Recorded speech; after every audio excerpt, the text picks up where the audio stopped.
Hello, my name is Johnny Judoka and welcome to the video.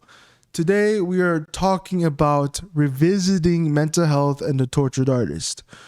If you're familiar with works of art by Vincent van Gogh, Edvard Munch, or even more recent people like Chester Bennington from Linkin Park, Robin Williams, who lived a tragic life because of their creativity, one must ask these questions of like, well, was their creativity fueled by their poor mental health, and how did that affect their creative output? And so we're going to talk about that. So let's talk about Edvard Munch and Vincent van Gogh. Vincent van Gogh first.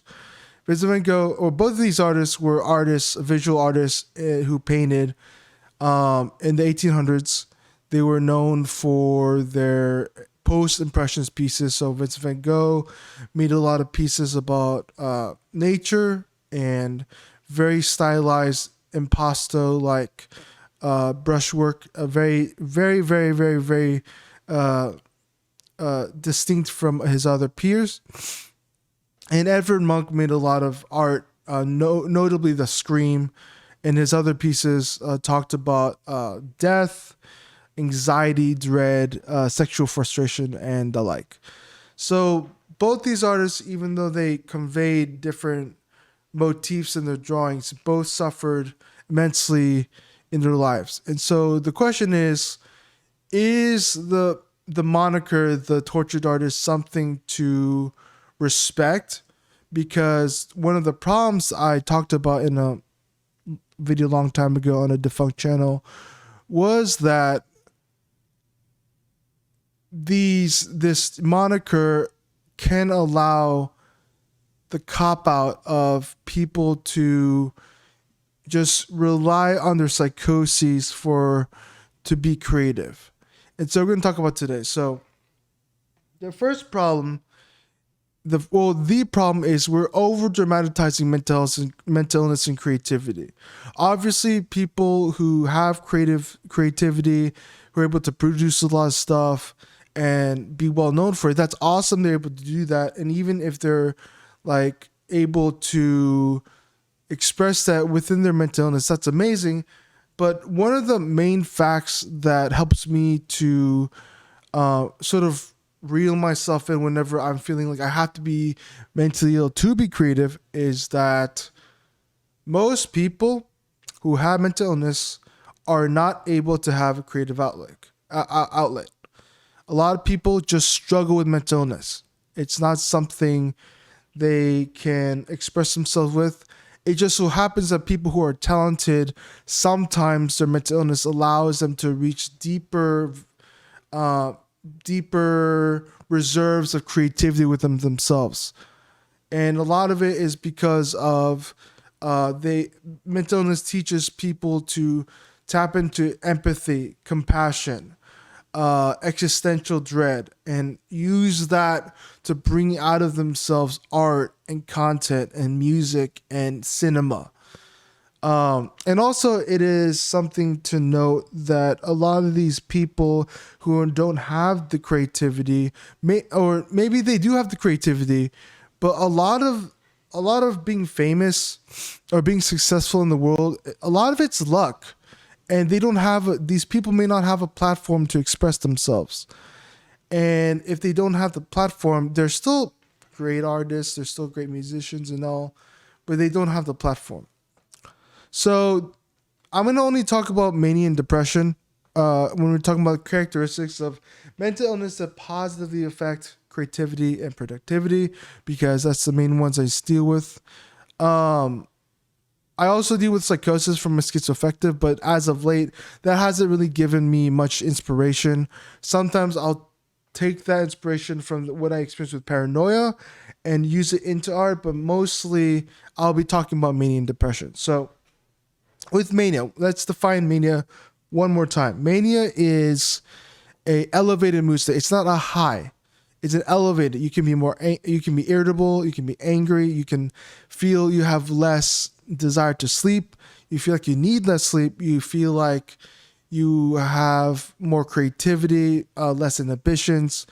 And a lot of times, whenever you have this mental state, you can have a lot of drive and focus to do stuff. And with depression, depression forces you to feel deeply internally.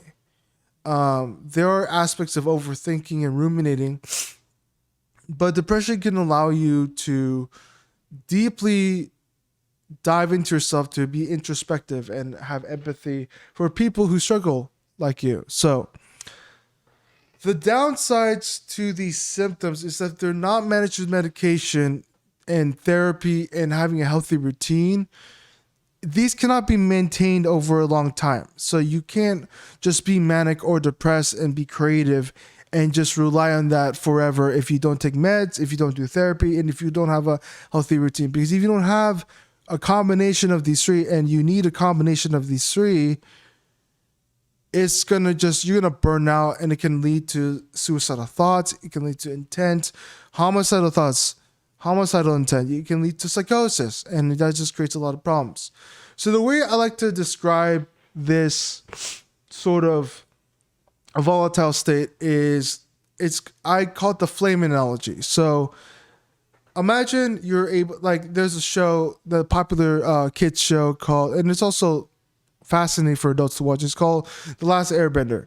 And so in this show, the main character is trying to learn all the four elements to control them and to defeat the main antagonist who's trying to take over the world. And so he's trying to learn firebending. And so in the way they describe firebending, it's a tool.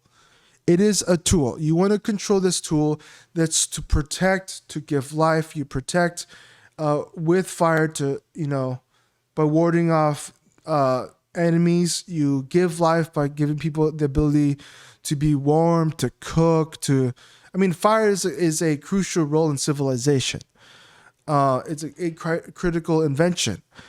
And the problem is that under the right conditions, fire can be used for amazing good. And if you're able to control the conditions just right, there's a multitude of possibilities. And the possibilities are endless. But the problem is when outside stressors and triggers and environment and all these things start to affect the stability of the flame, like not getting enough sleep, not sticking to your routine, not taking your meds, that creativity, that flame starts to burn you, starts to explode, starts to kill you, right? And so that's the problem with managing this.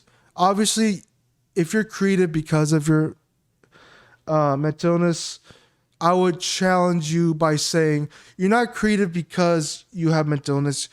You're able to create additionally because of your experiences with mental illness.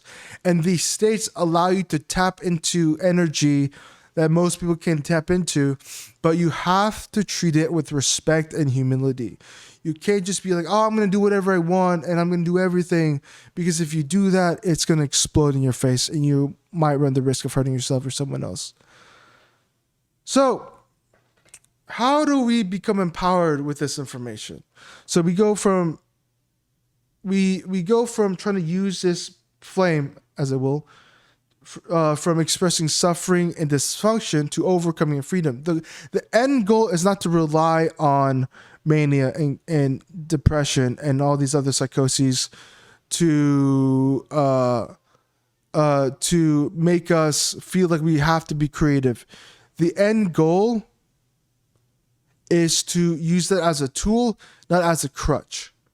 And if you are creative, you can make your suffering a place where people can be safe, and the mania and the depression, the tortured artist in you can be the overcoming artist, the empathic artist, the compassionate artist, the philanthropic artist. Don't use these gifts just for yourself. Use these gifts to help other people. So I hope this video helped you understand my stance on the tortured artist, mental health and tortured artist. Thank you so much for watching, and I'll see you in the next video.